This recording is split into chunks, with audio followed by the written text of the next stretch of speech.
नमस्कार साथियों, स्वागत है आप सभी का आपके अपने YouTube channel agriculture on top knowledge में। तो मैं आपका भाई ऋतिक। दोस्तों, आज आपके लिए लेकर आया हूँ fundamental of agronomy BSc honours agriculture का जो फर्स्ट ईयर का फर्स्ट सेमेस्टर है। ठीक है, फर्स्ट ईयर का जो फर्स्ट सेमेस्टर है उसकी ये क्या क्लास है हमारी। ठीक है, तो आज ये कौन सी क्लास है दोस्तों, चैप्टर वाइज क्या पहला चैप्टर मैंने आपको बता दिया है, उसके जो एग्रोनॉमी किसे कहते हैं, एग्रोनॉमी की डेफिनेशन बता दी है, उसके इंपॉर्टेंस बता दी हैं, एग्रोनॉमी की शुरुआत कहाँ से हुई, इन सब चीज़ों के बारे में मैंने क्या पहली वीडियो में क्या बता दिया है। अगर आपने साथियों पहली वीडियो नहीं देखी है तो प्लीज़ एक बार जाकर अपने चैनल पर इस पर जरूर देखें जाकर। ठीक है, उसमें आपकी जो डेफिनेशन है वो अच्छी तरीके से मैंने आपको समझा दी है। तो आज हम दूसरा चैप्टर पढ़ने वाले हैं। दूसरे चैप्टर के अंदर क्या पढ़ेंगे दोस्तों, सीड एंड सुइंग। ठीक है, तो सुइंग के बारे में क्या हम पढ़ने वाले हैं, यानी कि सुइंग किसे कहते हैं और सीड किसे कहते हैं दोस्तों। इसलिए इस वीडियो को प्लीज़ आप शुरू से लेकर लास्ट तक जरूर देखें। अगर साथियों आप चैनल पर पहली बार आए हो तो प्लीज़ चैनल को सब्सक्राइब करना और बेल आइकन दबाना ना भूलें और अपने दोस्तों को इस वीडियो को ज़्यादा से ज़्यादा शेयर करें। ठीक है, तो चलते हैं, हम गैरेट टाइम बेस करें आगे। ठीक है, तो सबसे पहले हम देखेंगे सीड किसे कहते हैं। आपसे व्हाट इज, ठीक है, आपसे डेफिनेशन पूछ सकता है व्हाट इज सीड। तो सबसे पहले आपको सीड के बारे में, तो साथियों सबसे पहले आपको क्या सीड के बारे में पता होनी चाहिए कि हम सीड किसे कहते हैं। ठीक है, इसमें क्या हम अंतर भी देखने वाले हैं, किसमें, सीड में और किसमें दोस्तों, ग्रेन। ठीक है, जिसे बोलते हैं हम दाना। सीड और ग्रेन में क्या अंतर है, इसमें भी ये अंतर देखने वाले हैं। आपके डिफरेंस क्या पूछा जा सकता है आपके एग्जाम में। ठीक है, सेमेस्टर का जो आपका एग्जाम होता है उसमें डिफरेंस भी पूछा जाता है। तो दोनों चीज़ के हम देखने वाले हैं, डेफिनेशन भी और क्या डिफरेंस भी। ठीक है, सीड और ग्रेन में क्या क्या डिफरेंस है, क्या क्या डेफिनेशन है, उसके बारे में क्या हम जानने वाले हैं इस वीडियो के अंदर। ठीक है, तो सबसे पहले हम देखते हैं क्या साथियों, सीड यानी कि सीड किसे कहते हैं। An embryonic part of covered with the seed coat containing storage food formed from the ripening ovule of the plant after fertilisation. दोस्तों, सीड हम उसे कहते हैं जो क्या एक एम्ब्रोनिक का पार्ट होता है जो कवर होता है किससे, सीड कोट से। ठीक है, हमारे अंदर क्या एक सीड होता है वो क्या चारों तरफ से क्या कवर होता है किससे, सीड कोट से, जिसके अंदर क्या होता है दोस्तों, स्टोरेज। जो हमारा दाना होता है फूल जाता है तो वो किसके कारण हो जाता है दोस्तों, उसके अंदर क्या फूड स्टोरेज हो जाता है। वो किसका होता है दोस्तों, जो मान लो हमारा फल पक जाता है। ठीक है, फल पकने के बाद जो उसमें क्या है हमें दाना मिलता है उसे क्या कहते हैं दोस्तों, हम सीड कहते हैं। जो आफ्टर फर्टिलाइजेशन किसके बाद मिलता है दोस्तों, वो आफ्टर फर्टिलाइजेशन के बाद मिलता है, उसे क्या कहते हैं हम दोस्तों, सीड कहते हैं। ये आपकी क्या सीड की डेफिनेशन हो गई है, तो आप इसे क्या अपनी कॉपी में लिख लेना। ठीक है, इसे आप अपनी जो आपका जो भी एग्जाम हो उसमें यही लिख कर आना, तो आपको नंबर नहीं कटेगा। ठीक है, अगर आपसे 1 नंबर में पूछी जाए 1 नंबर में, अगर आपसे 2 नंबर में पूछी जाए तो आप इस तरीके से इसे लिख देना। अब दोस्तों जान लेते हैं ग्रेन किसे कहते हैं। ठीक है, ये स्मॉल एडिबल पार्ट, एक जो है एक छोटा सा पार्ट होता है किसका, फ्रूट का। एडिबल यानी कि खाए जाने वाला एक पार्ट होता है किसका, फ्रूट का। ये यूजली हार्ड आउटसाइड, ये क्या होता है यूजली जो बाहर की तरफ है इसकी हार्ड होती है। After harvesting from the crop, जो क्या दोस्तों क्रॉप से क्या हार्वेस्ट करते हैं, grow in the cluster on the top of the mature plant. जो भी हमारा मैच्योर प्लांट होता है उससे हार्वेस्ट करते हैं किसके लिए, हम खाने के लिए। ठीक है, एक स्मॉल पार्ट होता है जैसे हमारे बीट है। ठीक है, इनकी गेहूँ है, गेहूँ पे दाने दाने निकलते हैं इस तरीके से, तो उन्हें क्या हम हार्वेस्ट कर लेते हैं किसके लिए, खाने के लिए, ना कि किसे सीड प्रोडक्शन के पर्पज से। ठीक है, तो उसे क्या कहते हैं दोस्तों, हम ग्रेन बोलते हैं। तो ये होगी दोस्तों आपकी ग्रेन की डेफिनेशन। ये वाली भी क्या होगी दोस्तों, आपकी ग्रेन की डेफिनेशन। ठीक है, उसी प्रकार साथियों आगे चलते हैं, देख लेते हैं सीड वर्सेस ग्रेन, यानी कि डिफरेंस आपका क्या है सीड और ग्रेन में। तो ये आपके लिए वेरी इंपॉर्टेंट है, आपसे 2 नंबर में पूछ सकता है, तो आप इससे समझ सकते हैं difference between the seed and grain. ठीक है, पॉइंट वाइज क्या समझेंगे, पॉइंट एक तरफ लिख रखे हैं मैंने, आपके सीड दे रखा है, एक तरफ ग्रेन दे रखा है। ओके, तो बायोलॉजिकल नेचर के हिसाब से जान लेते हैं। एक an ovule containing and the embryonic, ये क्या होता है दोस्तों, ओव्यूल होता है कंटेनिंग, जिसमें क्या एम्ब्रोनिक से क्या डेवलप होता है। ये क्या होता है, एक fusion of seed coat and fruit whole. इसका दोस्तों ये विखंडन होता है। फ्यूजन का मतलब होता है दोस्तों टूट के बनना हो। ठीक है, किससे, सीड कोट से और किससे, फ्रूट बॉल से। जो हमारा मान लो, ठीक है, उसमें जो सीड होगा, सीड ग्रेन जो होगा उसके चारों तरफ वो कवर होता है। उसके बाद हम क्या मान लो जैसे हमारे गेहूं की बाली है, गेहूं की बाली हटाएंगे तब जाके क्या हमें प्राप्त होगा, क्या हमें ग्रेन। ठीक है, इस तरीके से ये क्या कह रहा है, यानी कि फ्रूट की वॉल जो बाहर वाली होगी दीवार वो, और जो सीड का कोट लगा हुआ होगा वो, तो उसे के बाद क्या बनेगा, हमारा ग्रेन बन जाएगा। ठीक है, पर्पस इसका किस लिए है, तो grow to the swing to the grow new plant, यानी कि इसमें क्या सोन करते हैं हम, किसके लिए, नया प्लांट के लिए। सीड का उपयोग कहाँ करते हैं, ग्रो करने के लिए, एक नया पौधा तैयार करने के लिए सीड का। और ग्रेन का जो harvest use and the food, जो हमारा दाना होता है, ठीक है, इससे बोलते हैं हम दाना, इसे बोलते हैं हम बीज। ठीक है, आप समझ सकते हैं बीज। बीज का जो उपयोग करते हैं हम नया प्लांट ग्रो करने के लिए करते हैं। और जो दाने का यूज करते हैं दोस्तों हम खाने के लिए, यानी कि अपने भोजन के लिए क्या यूज करते हैं। जैसे हम आटा बना लेते हैं गेहूं के से, चावल चावल वगैरह हम क्या खाते हैं, वो किस में आ जाएगा, हमारा ग्रेन में आ जाएगा। ठीक, सोर्स ऑफ फूड, यानी कि food mainly come from the embryonic part. इसका जो सोर्स होता है एम्ब्रियोनिक पार्ट होता है, जो ग्रेन को क्या मिलता है, हमारा फूड मिलता है किससे, एम्ब्रियोनिक पार्ट से। Fruit mainly comes from the fruit part. तो ये जो दोस्तों हमें मिलेगा किससे मिलेगा, फ्रूट पार्ट से मिलेगा। जो भी हमारा प्लांट होगा, जो भी उसके फ्रूट होंगे, उनसे क्या हमें मिल जाता है। तो ये हो गया दोस्तों अपना ग्रेन में। तो ऐसा कुछ मैंने क्या एक छोटा सा फार्मूला लगा रखा है, आप अपने दिमाग में क्या थोड़ा सा फिट कर लें। सीड किसे कहते हैं, जो प्लांट ग्रो करता है। ठीक है, सीड उसे कहते हैं जो क्या एक नया प्लांट ग्रो कर देता है, उसे सीड कहते हैं। ग्रेन किसे कहते हैं, जिसको हम क्या खा लेते हैं। ठीक है, जिसका दाना हम क्या खा लेते हैं अपने एनर्जी के लिए, तो उसे क्या बोलते हैं दोस्तों, ग्रेन बोलते हैं। ये एक मैंने एक इजी फार्मूला आपके लिए बता रखा। सीड किसे कहते हैं, जो एक नया प्लांट डेवलप कर दे। ठीक है, और उस ग्रेन किसे बोलते हैं, जिसको क्या हम दाने को खाते हैं। आप इस तरीके से इस पॉइंट से क्या समझ सकते हो, बहुत ही सिंपल तरीके से मैंने क्या इसमें आपके लिए फॉर्मूला बताया है। ठीक है, उसके बाद है दोस्तों इम्पोर्टेंट ऑफ सीड, यानी कि क्या क्या इंपॉर्टेंट है सीड के, उसके बारे में हम जान लेते हैं। Seed are the vital input of the agriculture, यानी कि सीड जो होता है विटल इनपुट देता है, इनके अच्छे से अच्छे क्या हमें इनपुट देता है, किसके, एग्रीकल्चर के लिए। ठीक है, good quality seed ensure the healthy crop, high yield and resistance to stress and disease. दोस्तों अगर हमारा सीड अच्छा होगा तो इंश्योर करेगा, यानी कि पक्का करेगा कि उसकी प्लांट की हाइट कैसी होगी, उसकी उपज कैसी होगी, वो रेजिस्टेंस होगा नहीं होगा। ठीक है, इस तरीके से क्या एक इम्पोर्टेंट है किसके, सीड के। तीसरा इंपॉर्टेंट है दोस्तों, farmer must be check germination. Farmer को उसका क्या है, चेक करना चाहिए उसका जर्मिनेशन अच्छा है, उसके अंदर न्यूट्रिशन रिक्वायरमेंट कितनी है, किस तरीके का उसके अंदर न्यूट्रिशन बनी हुई है, एंड डिसीज रेजिस्टेंस है या नहीं है, बिफोर किससे, सोइंग से पहले। यानी कि सोइंग से पहले उसे क्या देख लेना चाहिए कि उसकी न्यूट्रिशन रिक्वायरमेंट पूरी है, रेजिस्टेंस है नहीं है। ठीक है, ये क्या हो गया, हमारा इंपॉर्टेंट हो गया। अगला पॉइंट है दोस्तों चौथा, इंपॉर्टेंट आपके लिए वेरी इंपॉर्टेंट है, आपसे पूछ सकता है। ठीक है, आपका डिफरेंस और इंपॉर्टेंट पूछ सकता है। फॉर हाई यील्ड, किसके लिए दोस्तों, for high yield and so the best seed, यानी कि किसके लिए, ज़्यादा से ज़्यादा हमें यील्ड मिल सके और ज़्यादा से ज़्यादा क्या हमें सीड प्राप्त हो सके। ठीक है, इसलिए क्या ये इंपॉर्टेंट है किसके, सीड के।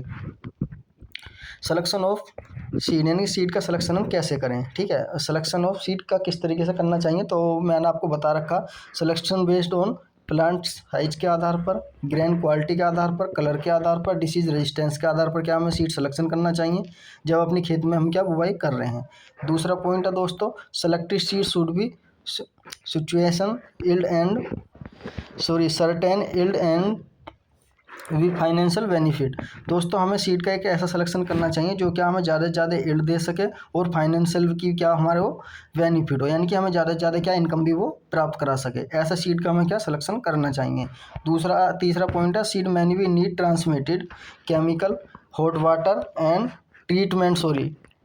ठीक है, यानी कि सीड को हमें क्या है आवश्यकता होती है ट्रीटमेंट करने की, किसके द्वारा, केमिकल के द्वारा हम कर सकते हैं, हॉट वाटर के द्वारा कर सकते हैं। किसके लिए करते हैं दोस्तों, अवॉइड ऑफ डिसीज, जिससे उसमें फंगीसाइड की जो डिसीज हो जाती है बुवाई के टाइम पर सीड की। तो इस तरीके से हम क्या कर सकते हैं, सिलेक्शन करना चाहिए सीड ट्रीटमेंट का भी।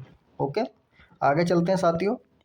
अब देख लेते हैं क्लासिफिकेशन ऑफ सीड, यानी कि सीड जो कितने प्रकार के होते हैं, वेरी इंपॉर्टेंट है दोस्तों ये आपका।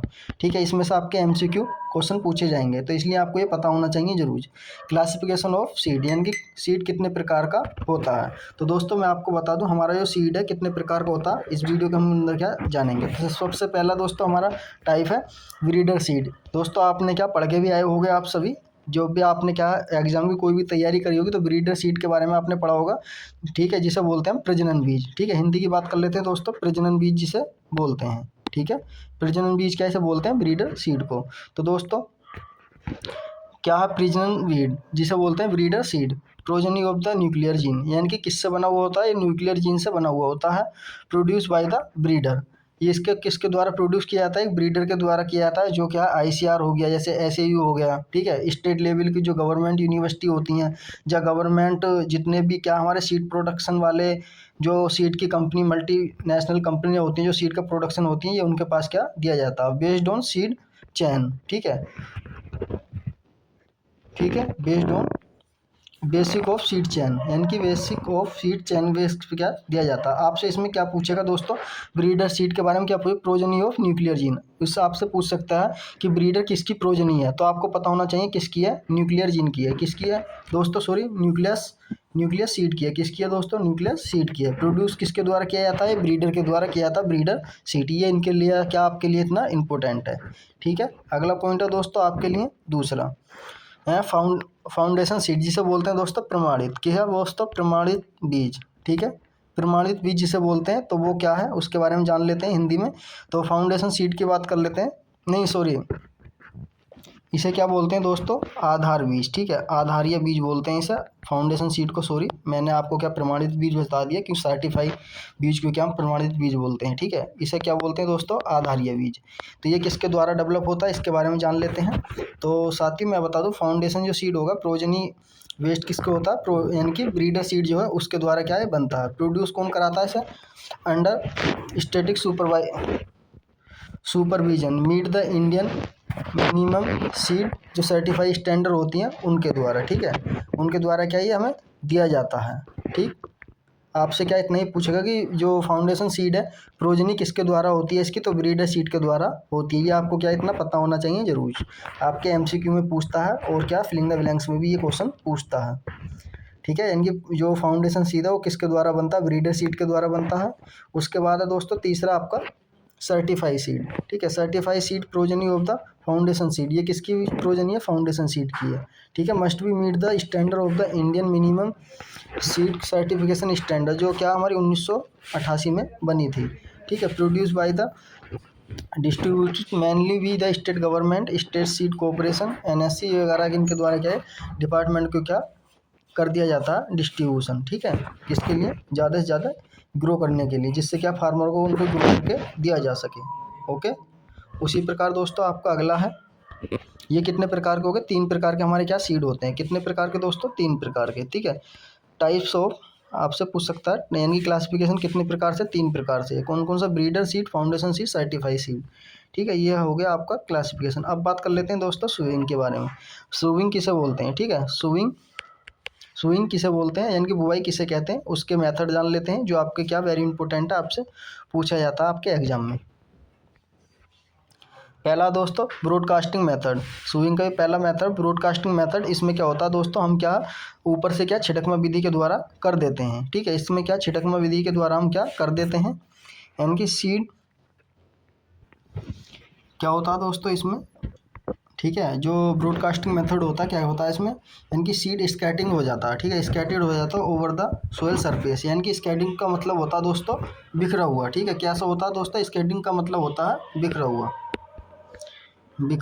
हुआ किसके ऊपर दोस्तों, सोयल सरफेस के ऊपर, किसके द्वारा बखेरते हैं, हैंड के द्वारा बखेरते हैं, मैकेनिकल के द्वारा कोई भी है उसके द्वारा बखेर देते हैं, ठीक है, इनके द्वारा क्या बखेर देते हैं। इसका दोस्तों एडवांटेज क्या होता है, तो क्विकली होता है, यानी कि जल्दी हो जाता है, इजी होता है, और क्या चीपेस्ट होता है, ठीक है, यानी कि इसमें क्या कम से कम क्या समय में हम अपना काम जल्दी से निपटा सकते हैं, और ईजी तरीके से हम क्या कर सकते हैं, इसका ये एडवांटेज हो गया। डिसएडवांटेज की बात कर लेते हैं दोस्तों, क्या है आपसे पूछ सकता है इसके डिसएडवांटेज क्या है, तो यूनी डिस्ट्रीब्यूशन होता है, यानी कि इसमें क्या है कहीं ज़्यादा बिखर जाता है खाद, या कहीं सीड ज़्यादा बिखर जाता है, या कहीं कम बिखर जाता है सीड, ठीक है। पुअर जर्मिनेशन होता है, यानी कि इसमें क्या है कम से कम क्या जर्मिनेशन होता है, वीक सीडलिंग, यानी कि इसमें क्या इसकी जो सीडलिंग होती है वो क्या वीक हो जाती है। सुटेबल फॉर क्लोजली स्पेसिंग और स्मॉल सीड, यानी कि ये किसके लिए होता है, जो स्पेसिंग जो होती है इसमें क्लोज हो जाती है, ठीक है, क्लोजली क्या जाता है स्पेसिंग इसकी क्लोज हो जाती है। उसके बाद है दोस्तों अगला मेथड आपका, उसे देख लेते हैं कौन सा है।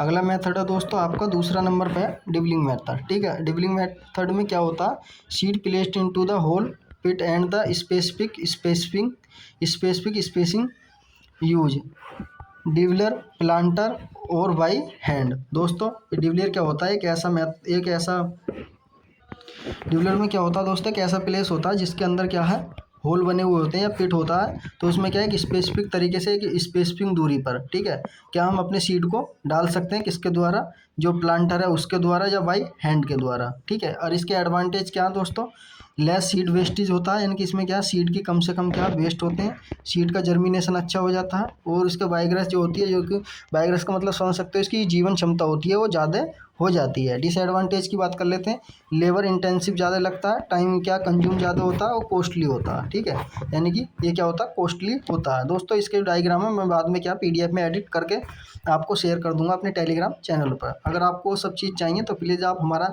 टेलीग्राम चैनल जो है उसे ज़रूर ज्वाइन कर लें। ठीक है, अगला है दोस्तों ड्रिलिंग मेथड। ठीक है, कौन सा दोस्तों, ड्रिलिंग मेथड। तो seed drop the by different deep sowing seed drill fertiliser drill के द्वारा, जो हमारी एक मशीनें होती हैं उनके द्वारा क्या है दिया जाता है। ठीक है, उसमें क्या कहता है, can we apply fertiliser pesticide and the with seed. इसमें दोस्तों हम ड्रिलिंग के द्वारा क्या करते हैं, अपना अप्लाई कर सकते हैं कोई भी फर्टिलाइजर हो, इंसेक्टिसाइड हो, जिसे बोलते हैं पेस्टिसाइड, विद किसके, सीड के द्वारा एक जगह मिक्स करके क्या हम अपनी खेत में बुआई कर सकते हैं। ठीक है, उसके बाद दोस्तों इसके एडवांटेज की बात कर लेते हैं। यूनिफॉर्म होता है, डिस्ट्रीब्यूशन इसका यूनिफॉर्म हो जाता है। वेटर क्या है, इसका क्रॉप स्टैंडर्ड होता है, यानी कि अच्छे से अच्छे क्या हमें क्रॉप का उपज मिल जाती है। डिसएडवांटेज की मोर टाइम लगता है, यानी कि ज़्यादा से ज़्यादा समय लगता है। लेबर एंड कॉस्ट क्या इसकी हाई होती है। ठीक है, उसी प्रकार दोस्तों आपका चौथा है सुइंग मेथड। कौन सा है, सुइंग मेथड है sewing behind the country ploughing, यानी कि कुछ ऐसे वो हैं दोस्तों, sewing the behind the country of ploughing, यानी कि आप इसका जो मर्थ होता है दोस्तों देसी हल के द्वारा, किसके द्वारा, देसी हल से जो पीछे पीछे हम बुवाई करते हैं। ठीक है, जो हमारे पहले पूर्वज थे वो क्या है, अब भी कुछ लोग करते हैं देसी हल के पीछे पीछे बुवाई का मेथड। ठीक है, यानी कि चौथे नंबर वाला जो देसी हल के पीछे पीछे बुवाई का मेथड, यानी कि एक इंसान क्या हल चलाता है और एक इंसान क्या अपने उसमें सीड डालता चला जाता है। ये कैसा दोस्तों, एक अपना क्या है बहुत ही पुराना और ओल्डेस्ट मेथड है। तो इसमें क्या करते हैं दोस्तों, मैं आपको बता दूं, seed place in the flowing, यानी कि फ्लो यानी एक नाली में जो बनती है कंटिन्यूसली और at the intense intervals closely by the soil, यानी कि सीड को क्या हम जुताई के समय क्या एक फ्लो वाली ऐसे लाइन बनती चली जाती है, उसमें कंटिन्यू क्या अपना सीड डालते चले जाते हैं इंटरवर्सल तरीके से, किसके, सोयल के क्लोज में, यानी कि सोयल के क्या बिल्कुल नज़दीक जाकर। ठीक है, तो इसमें क्या होता है दोस्तों, इसमें depth control by the flowing, यानी कि इसमें जो गहराई जो कंट्रोल होती है, जो भी हम जुताई कर रहे हैं उसके द्वारा क्या हम कर सकते हैं, डिप्थ का मतलब होता है गहराई। ठीक है, किसका, डिप्थ को हम क्या कंट्रोल कर सकते हैं अपनी फ्लोइंग के अनुसार। एग्जाम्पल, जैसे हम ग्राउंड नट में इसकी क्या स्विंग करते हैं, ड्राई लैंड एरिया में तमिलनाडु है कुछ। ठीक है, तमिलनाडु का जो एरिया उसमें क्या हम कर देते हैं ड्राई लैंड, और ग्रोइंग ग्राउंड नट में क्या हम ज़्यादातर इसका यूज़ करते हैं। ओके, अगला पॉइंट है दोस्तों पाँचवा। ठीक है, प्लांटिंग। प्लांटिंग किसे बोलते हैं दोस्तों, ये सब क्या हमारे स्विंग के मेथड है, ये आपको पता होना चाहिए। यही क्या जो छोटी छोटी टर्मोलॉजी है ये आपसे एक नंबर में पूछी जाती हैं। प्लांटिंग क्या होती है, सीड और seed material place firmly in the soil from the germination. दोस्तों सीड्स का जो सीड मटेरियल होता है उससे क्या है, जो भी प्लेस पर क्या हम ग्रो कर लेते हैं तो उससे क्या प्लांट तैयार हो जाता है। ठीक है, उससे क्या है जर्मिनेशन उसका हो जाता है। अगला दोस्तों छठा, ट्रांसप्लांटिंग किसे कहते हैं, raising seed in the nursery then the planting in the main field. दोस्तों जो भी क्या है, पहले क्या हम नर्सरी बेड तैयार करेंगे, उसमें क्या अपने सीड बोएंगे, सीड जैसे ही क्या उसमें नर्सरी तैयार हो जाएगी, फिर उसके बाद क्या हम अपने फील्ड में उनको प्लांट की ट्रांसप्लांटिंग कर देंगे। जैसे कि आपने देखा होगा राइस में है, ठीक है, राइस हो गया, रागी हो गया, ठीक है, इनमें क्या हम ट्रांसप्लांटिंग कर देते हैं। जो हमारे क्या चावल की खेती है, पहले उसकी नर्सरी तैयार करेंगे, नर्सरी तैयार करने के बाद ट्रांसप्लांटिंग करते हैं। रिड्यूस क्या करता है दोस्तों, क्रॉप ड्यूरेशन, यानी कि ये रिड्यूस कर देता है क्रॉप की ड्यूरेशन को, अलाउ मल्टीपल क्रॉपिंग को, यानी कि और क्या बढ़ा देता है, ये अलाउ कर देता ज़्यादा से ज़्यादा क्रॉपिंग, यानी कि एक साथ कई फसलों का ग्रो करना। बेस्ट ऑफ द किसके लिए, राइस के लिए, रागी के लिए, एंड स्मॉल सीड जो क्रॉप होती हैं उनके लिए। ठीक है, जैसे क्या हमारे टमाटो हो गया, टमाटो की होगी, चिली होगी जिसे मिर्च बोलते हैं हम, इन सब चीज़ होगी। ठीक है, need for slow the swing and irrigation, swing and irrigation क्या है दोस्तों, आवश्यकता रहती है। ठीक है, उसके बाद दोस्तों जान लेते हैं इसके कुछ टाइप हैं, कौन कौन से हैं उनके बारे में। प्री मानसून स्विमिंग किसे कहते हैं, डन जस्ट बिफोर रैनिंग, 7 से 8 दिन के बाद, यानी 7 से 10 days early in dry land areas. ठीक है, ensure the seed germination quickly when the raining area, यानी कि इसमें क्या है जल्दी से जल्दी हमें इंश्योर कर लेना चाहिए कि रैनिंग से पहले क्या वो हमारा सीड का जर्मिनेशन हो जाए जल्दी से। ठीक है, specially important of the black soil, ये दोस्तों ज़्यादातर यूज़ किया जाता है ब्लैक सोयल, जिसे बोलते हैं हैवी किले वाली सोयल होती है उसमें। ठीक है, where swing are the difficult after raining, यानी कि उसमें क्या सीड क्या डिफ़िकल्ट हो जाता है जमना, किसके, बारिश के बाद। ठीक है। उसी प्रकार दोस्तों बात कर लेते हैं फैक्टर अफेक्टिंग, यानी कि कौन कौन से फैक्टर हैं जो अफेक्टिंग करते हैं सोइल मैनेजमेंट को, स्विंग मैनेजमेंट को। Can be divided into 2 group, यानी कि 2 ग्रुप में क्या हमने इन्हें बांट रखा, वो कौन कौन से हैं मैं आपको पॉइंट ही बताता जाऊँगा, तो आप अपने प्लीज़ पॉइंट ही क्या लिख लेना अपनी कॉपी पर। ठीक है। तो वो कौन कौन से पॉइंट हैं उनके बारे में क्या हम जान लेते हैं। तो सबसे पहला मैकेनिकल मेथड। ठीक है। कौन सा मेथड है दोस्तों, मैकेनिकल फैक्टर कौन कौन से, सीड एंड साइज़ को मैकेनिकल मेथड में कौन कौन सी चीज़ फैक्टर कर सकती हैं। सीड एंड साइज़ है, उसकी जो गहराई है, यानी कि मैकेनिकल कोई भी मैकेनिकल से आप समझ सकते हैं जो मशीन के द्वारा हम बोते हैं। ठीक है। मशीन के द्वारा अपनी सीड की बुआई करते हैं, तो उसमें कौन कौन सी चीज़ डिपेंड करेंगी। सीड का साइज़ और वेट, यानी कि एक सीड में कितना वेट है, कितना साइज़ है, वो क्या है डिपेंड करेगा। उसके बाद उसकी गहराई, यानी कि कितनी गहराई पर हम सीड को बो रहे हैं, वो फैक्ट करेगा जमेगा सीड या नहीं जमेगा। ठीक है। इमरजेंस हैबिट, यानी कि उसकी क्या है इमरजेंस हैबिट कैसी है। सीड बेड टेक्सचर कैसा बनाया हमने दोस्तों, सीड सोयल कंटेंट कैसा है, वो क्या हमारा फैक्ट करेगा। ये आपको सिर्फ पॉइंट ही लिखने हैं। ठीक है। जो आपने इसमें अंदर क्या लिख रखा है ये ज़्यादा आपको लिखने की ज़रूरत नहीं है। ठीक है। सीड सीड सोयल कॉन्टैक्ट मतलब किस तरीके का, यानी कि सीड सोयल के कॉन्टैक्ट में आ रहा तो उसका गुड कंटेंट होगा, वो जल्दी जमेगा या नहीं जमेगा, उसका जो वाटर का अब्जॉर्प्शन है वो कैसा है, इस तरीके से। अगला दोस्तों पॉइंट है सीड बेड फर्टिलिटी, यानी कि जो फर्टिलिटी है सोयल की वो कैसी है, उसकी जो थिंक है स्विंग है वो कैसी है, प्योर तो नहीं है, यानी कि फर्टिलिटी उसके अंदर अच्छी है। फिर अगला पॉइंट है दोस्तों सोयल मॉइस्चर, यानी कि सोयल मॉइस्चर उसके अंदर कैसा है, हमें क्या एक्सिस करना चाहिए वाटर की डिले, जो भी जर्मिनेशन है उसमें जो भी हमारी रूट जैसी हो जाती हैं, जो कुछ डिसीज लग जाती हैं उन्हें क्या अवॉइड हो जाती हैं। अगर सोयल हमारी अच्छी होगी, उसमें पानी का रुखाव नहीं होगा, तो अच्छे उसका जर्मिनेशन होगा। ठीक है। ये सब चीज़ों का हमें ध्यान रखना चाहिए। दूसरा दोस्तों बायोलॉजिकल फैक्टर, बायोलॉजिकल फैक्टर में कौन कौन से जो पॉइंट है वो फैक्ट करते हैं। तो कंपोजिशन क्रॉप, यानी कि सूविंग अर्ली कर देना दोस्तों, सुपीरियर वीड और वीड्स एंड इंश्योर द मेज प्लस कसावा याम। ठीक है। यानी कि हमें क्या इंश्योर करना चाहिए कि हमें जल्दी से जल्दी क्या कोई भी चीज़ नहीं बोना चाहिए जिससे क्या उसमें घास हो जाते हैं और क्या हमें दिक्कत पैदा कर देते हैं। अगला पॉइंट है दोस्तों आपका कंपटीशन फॉर लाइट, यानी कि प्रॉपर तरीके से स्पेसिंग होनी चाहिए, अवॉइड करनी चाहिए हमें जो भी स्पेसिंग अवॉइड करनी चाहिए, जिससे क्या हमें जो प्रॉपर तरीके से क्या प्लांट को लाइट मिल सके। तीसरा दोस्तों आपका सोयल माइक्रो ऑर्गेनिज्म, यानी कि should be support germination and not harm seedling. ठीक है। यानी कि हमें कम से कम ऐसा होना चाहिए कि उसे जर्मिनेशन अच्छा हो सके और क्या हमें कम से कम उसे हार्मफुल हो गए, यानी कि सोयल माइक्रो ऑर्गेनिज्म के अंदर क्या है पॉइंट होने चाहिए। ये सिर्फ दोस्तों आप पॉइंट ही लिख के आओगे तो आपके अच्छे नंबर मिल जाएंगे। तो थैंक यू दोस्तों। आई होप, मुझे उम्मीद है कि आपको अगर ये वीडियो पसंद आई हो तो प्लीज़ वीडियो के लास्ट में कमेंट करके ज़रूर बताएं आपको हमारी ये वीडियो कैसी लगी, और इस वीडियो को अपने दोस्तों को ज़्यादा से ज़्यादा शेयर करें। ठीक है। अपने दोस्तों को इस वीडियो को ज़्यादा से ज़्यादा शेयर करें जिससे और भी साथी क्या हमारे साथ जुड़ सकें। दोस्तों जितनी भी मैंने आपको इसमें चीज़ें बताई, जो भी आपको डेफिनेशन बताई है, तो प्लीज़ इन्हें अच्छी तरीके से याद कर लें। मैंने काफ़ी मतलब शॉर्ट टर्म में क्या आपको ये सब चीज़ें बताई हैं इस वीडियो के अंदर। ठीक है। तो मिलते हैं दोस्तों इसी प्रकार की अगली वीडियो में, तब तक के लिए मैं इजाज़त दें, मस्त रहें और अपने जो भी सेमेस्टर की तैयारी, अपने किसी भी एग्ज़ाम की तैयारी कर रहे हो तो आप हमारे साथ जुड़े रहें। ठीक है। तो मिलते हैं इसी प्रकार की अगली वीडियो में, तब तक के लिए मैं इजाज़त दें, धन्यवाद।